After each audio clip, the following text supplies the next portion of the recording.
Good morning student, I am Gopi Kumar Srivastav from ICS Ramdi. This is my second video of chapter 11 foreign exchange rate of macroeconomics.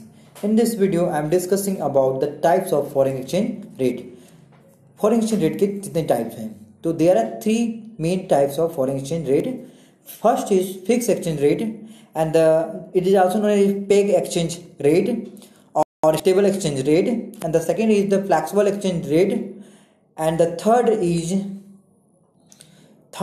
Manage floating rate. ये जो manage floating rate है ये हमारा third point है.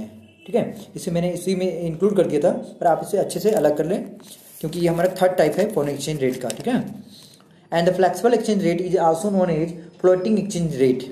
इसे हम लोग floating exchange rate भी कहते हैं. और जो मैनेज फ्लोटिंग रेट है वो लास्ट टाइप है. So there are three types of foreign exchange rate: the fix exchange rate, flexible exchange rate and the manage floating rate.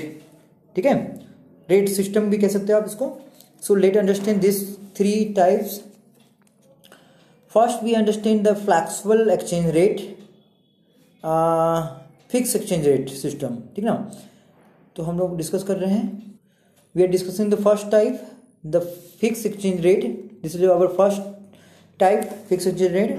So let understand this types. Fixed exchange rate refers to a system in which the exchange rate for a currency is fixed by the government. It is also known as peg exchange rate and the stable exchange rate system.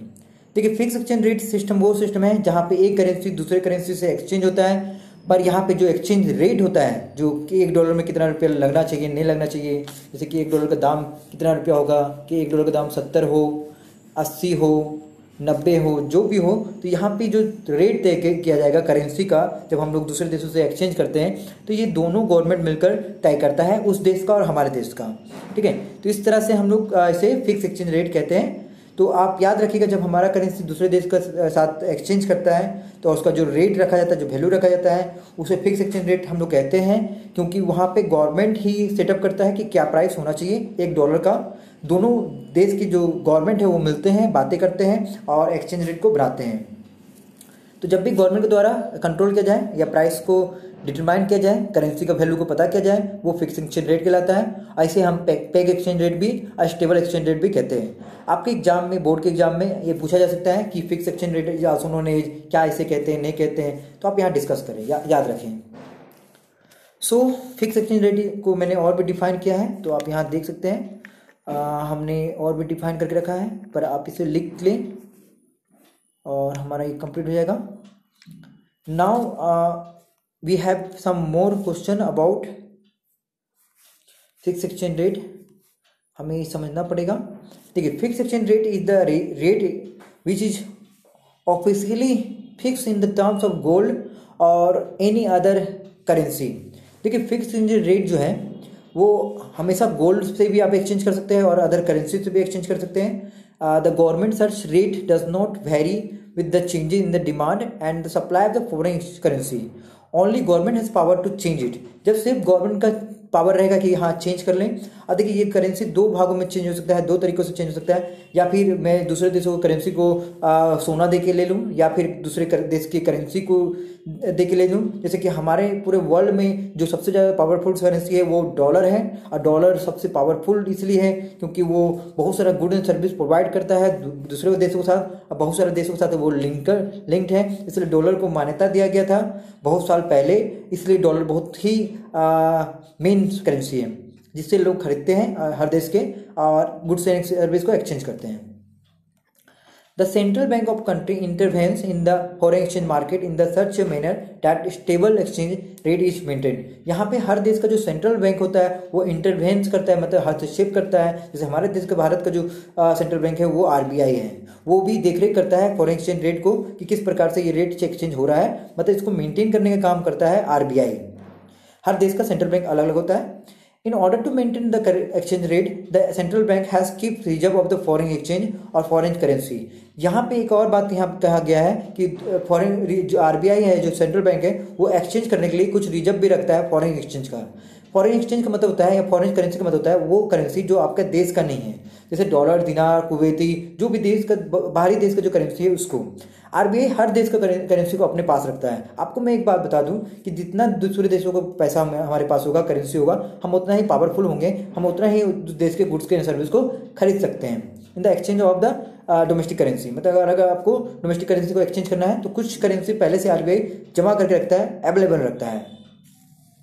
Central bank buy the foreign currency at a fixed exchange rate when there is excess supply of foreign exchange and the selling when there is excess demand for the foreign exchange। Central bank बड़ी important role निभाता है। जब central bank को लगता है कि foreign exchange या dollar का जो सप्लाई है वो बढ़ गया तो आरबीआई क्या करता है या सेंट्रल बैंक क्या करता है, उसको खरीद लेता है और खरीद के तब बेचता है जब उसका डिमांड होता है। मतलब अगर 10 का खरीदा तो 15 में बेचा, 60 में खरीदा तो 70 में बेचा। तो जब सप्लाई ज़्यादा होता है तो सस्ता होता है डॉलर, तो वो आरबीआई इसको खरीद लेता है, और जब डिमांड ज़्यादा बढ़ जाता है उसका तो उसको बेच देता है। ठीक है, तो आरबीआई ये बड़ी इंपॉर्टेंट रोल निभाता है। In the earlier time, the exchange rate of major country were fixed according to the gold standard। 1870 से लेकर 1819 में जो एक्सचेंज रेट था वो गोल्ड स्टैंडर्ड सिस्टम में बटा हुआ था, and the Bretton Woods system standard system जो 1944 से लेकर 1971 तक as alternative system of fix exchange रहा। फिक्स एक्सचेंज रेट जो है आप देख सकते हैं 1870 से लेकर 1914 में जो एक्सचेंज रेट था वो गोल्ड स्टैंडर्ड सिस्टम था। गोल्ड स्टैंडर्ड सिस्टम का मतलब क्या होता है, दूसरे देशों को अगर करेंसी चाहिए तो आपको सोना देना पड़ेगा। उसके बाद एक और करेंसी जो सिस्टम था वो था ब्रिटेन वुड स्टैंडर्ड सिस्टम। इसके अंतर्गत हमें करेंसी एक्सचेंज किया जा सकता था। मतलब एक पावरफुल करेंसी होता था जो डॉलर था, और डॉलर से आप किसी भी देश का करेंसी को खरीद सकते हैं। सबसे पहले हम लोग समझते हैं गोल्ड स्टैंडर्ड सिस्टम को।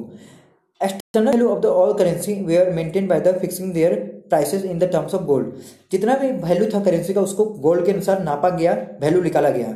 Central bank of each country has ready to buy and sell the unlimited quantity of the gold at a fix price in the terms of the its own currency. हर देश का currency को खरीदने के लिए RBI जो है gold बेचने के लिए तैयार था और खरीदने के लिए तैयार था।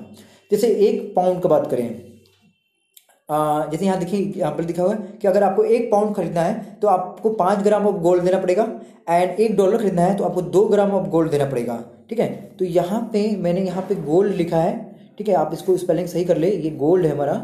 ठीक है, आप देख सकते हैं यहाँ पे। तो आपको मैं बताना चाहता हूँ कि पहले जो गोल्ड स्टैंडर्ड सिस्टम था उसमें आरबीआई हमारे देश का जो सेंट्रल बैंक है वो बाहरी देश का जो करेंसी खरीदता था, तो अगर उसे पाउंड खरीदना था तो 5 ग्राम ऑफ गोल्ड देता था, अगर उसको डॉलर खरीदना होता तो 2 ग्राम ऑफ गोल्ड देता था।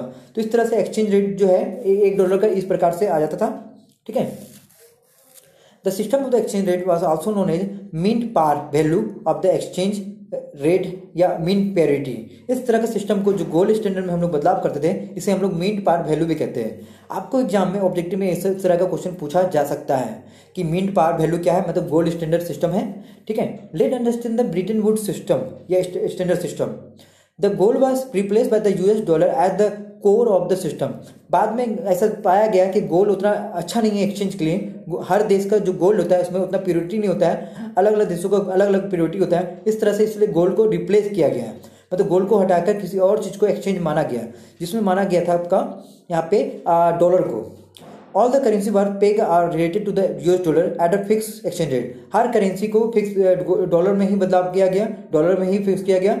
This system give birth to the international monetary fund. इसके कारण ये फंड, जब डॉलर बहुत शक्तिशाली हो गया, डॉलर एक करेंसी है जो यूएस यूनाइटेड जो देश है हमारा नहीं सॉरी बाहर का, तो उसके कारण जो डॉलर आया तो उसको मेंटेन करने के लिए इंटरनेशनल मॉनेटरी फंड भी एक आ गया, एक बड़ी संस्था आ गया जो इसको मेंटेन कर रहा था as the central institution in the international monetary system. It is also known as the adjustable peg system. इसको adjustable peg system of exchange rate भी कह सकते हैं। मतलब यहाँ पे जो इंटरनेशनल मॉनेटरी फंड है वो देखरेख कर रहा है कि किस तरह से किस डॉलर का किस देशों के साथ कितना रुपये में कितना करेंसी रुपये में या कितना वैल्यू में एक्सचेंज किया जाना चाहिए।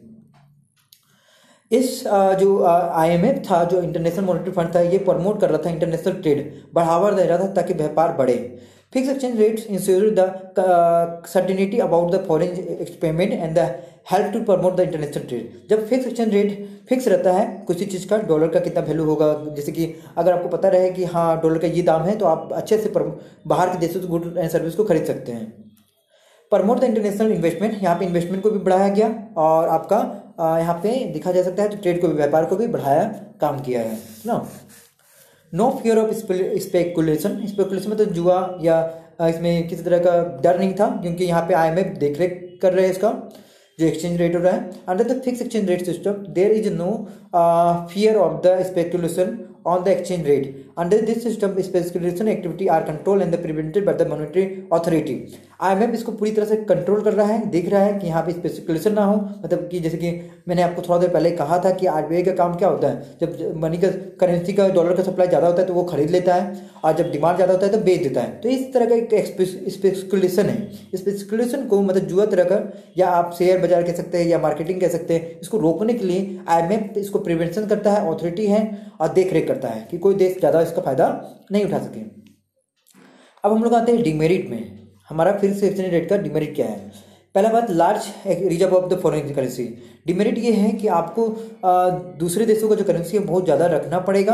Under this system fix exchange rate the large reserve of the foreign currency are to be required to be maintain. मतलब अगर फिक्स एक्सचेंज रेट है तो आपको बहुत सारा जो फॉरेन करेंसी है उसको मेंटेन रखना पड़ेगा। Peg rate are not permanently fix. Peg rate का मतलब होता है या फिक्स बोल दीजिए या पेग बोल दीजिए। Exchange rate are not permanently fix in fluctuation in the international commodity prices obtain compel मतलब बाध्य करना country to bring about the changes in the exchange rate. Thus it is not possible to have a exchange rate. मतलब ये fix में भी कुछ क्या होता है, परमानेंटली फिक्स नहीं होता है, वो कुछ ना कुछ समय के बाद बदलते रहता है। ठीक है। डिस्करेज द वेंचर कैपिटल, मतलब कि कोई वेंचर कैपिटल को ये डिस्करेज कर सकता है, क्योंकि ये फिक्स है, किसी दूसरी कंपनियों को ज़्यादा फायदा नहीं हो सकता है इसमें, इसलिए यहाँ वेंचर कैपिटल के लिए अच्छा नहीं है। Fix exchange rate discourage the venture capital in the international monetary market. Foreign exchange fail to develop commodity of trade international money market. देखिए यहाँ पे क्या होता है कि बाकी सब देशों को ऐसा लगता है कि जो करेंसी रेट वो फिक्स है तो बेचने से क्या फ़ायदा, अपने देश में ही बेचो, अगर कुछ फ़ायदा होगा करेंसी का वैल्यू बढ़ेगा तब ना बेचेगा, या डॉलर का दाम बढ़ेगा तब ना बेचेगा। जब डॉलर का दाम बढ़ने लगता है तो डॉलर ज़्यादा गुड एंड सर्विस को एक्सचेंज करने का जो काम है वो बढ़ जाता है। फिक्स रहने पे क्या होता है, लोग को फायदा नहीं होता है, इसलिए वो डिस्करेज करते हैं वेंचर कैपिटल को। So the second types of foreign exchange rate is flexible exchange rate. Flexible exchange rate refers to a system in which the exchange rate is determined by the forces of demand and supply of the different currency in the foreign exchange market. It is also known as floating exchange rate. मैं आपको बता दूं, यहाँ पे government का intervention नहीं होता है। यहाँ पे जो करेंसी का वैल्यू होगा वो डिमांड एंड सप्लाई पे होगा। आप जितना ज़्यादा डिमांड करेंगे डॉलर का दाम और बढ़ते जाएगा और बढ़ते जाएगा, आप डिमांड नहीं करेंगे प्राइसेस घटने लगेगा, डॉलर का वैल्यू घटने लगेगा। तो आपके डिमांड एंड सप्लाई पे निर्भर होता है डॉलर का दाम। तो यहाँ पे मार्केट फोर्स पे छोड़ दिया, मार्केट पे छोड़ दिया, जैसे डिमांड एंड सप्लाई होगा उस तरह से प्राइसेस रखा जाएगा डॉलर का एक्सचेंज का, कि आप एक डॉलर को कितना रुपये में खरीद सकते हैं, वो आपका डिमांड एंड सप्लाई पे निर्भर करता है। मतलब यहाँ पे गवर्नमेंट को कोई इंटरवेंशन नहीं है, इसलिए इसे फ्लैक्सिबल मतलब लचीला एक्सचेंज रेट कहा गया है। The market where the foreign exchange currency are demanded and supply are called foreign exchange market। आपको मैं बता दूं, जहाँ जिस जगह पे फॉरेन करेंसी का डिमांड होता है या सप्लाई होता है उस जगह को हम लोग फॉरेन एक्सचेंज मार्केट कहते हैं। क्वेश्चन आ सकता है कि what is foreign exchange market. तो market is that place where the foreign exchange currency are demanded and supply, that place is known as foreign exchange market. आप यहाँ देख सकते हैं फॉरेन, यहाँ पे आर का मतलब हो गया foreign exchange is the function of demand and supply. मतलब यहाँ पे फ्लेक्सिबल एक्सचेंज रेट में जो फॉरेन एक्सचेंज है वो फंक्शन बन जाता है डिमांड एंड सप्लाई का, क्योंकि डिमांड एंड सप्लाई के बिना यहाँ पे प्राइसेस या वैल्यू तय नहीं किया जाता है। आर मतलब फ्लेक्सिबल एक्सचेंज रेट, डी मतलब demand for different currency, R S मतलब सप्लाई, डी मतलब डिमांड, आप लोग जानते हैं यहाँ पे। तो हम लोग आगे बढ़ जाते हैं।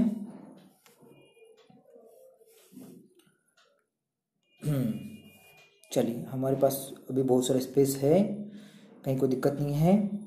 हम लोग इसको मेरिट भी पढ़ देते हैं, merit of flexible exchange rate, उसके बाद हम लोग आगे बढ़ते हैं, है ना। चलिए, मेरिट तो बहुत है, तो फ्लेक्सिबल एक्सचेंज रेट का जो मेरिट है शायद नहीं हो पाए इस वीडियो में, वीडियो थोड़ा लॉन्ग हो रहा है और जगह भी नहीं है, तो क्या किया जाए।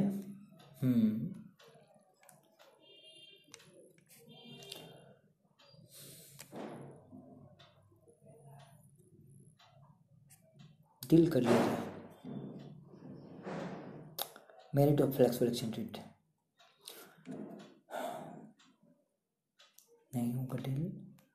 चलिए कोई बात नहीं। सो इस क्वेश्चन से होमवर्क मैं आपको देता हूँ, हमें अगला वीडियो बनाना पड़ेगा ज़रूर। तो इस क्वेश्चन से होमवर्क जो इस है आपका, explain the types of foreign exchange rate and what is flexible exchange rate and what is fix exchange rate and what is different between the foreign exchange rate and the flexible exchange rate. ये आपका question है, ये homework है, आप इसे अच्छे से करें, ठीक है, कि फॉरेन एक्सचेंज रेट क्या है या फ्लेक्सिबल एक्सचेंज रेट क्या है और दोनों में डिफरेंट क्या है। Must write this question. So thank you. Her video को आपको क्वेश्चन बिल्कुल बनाना है, होमवर्क पे आप बिल्कुल ध्यान दें। Thank you.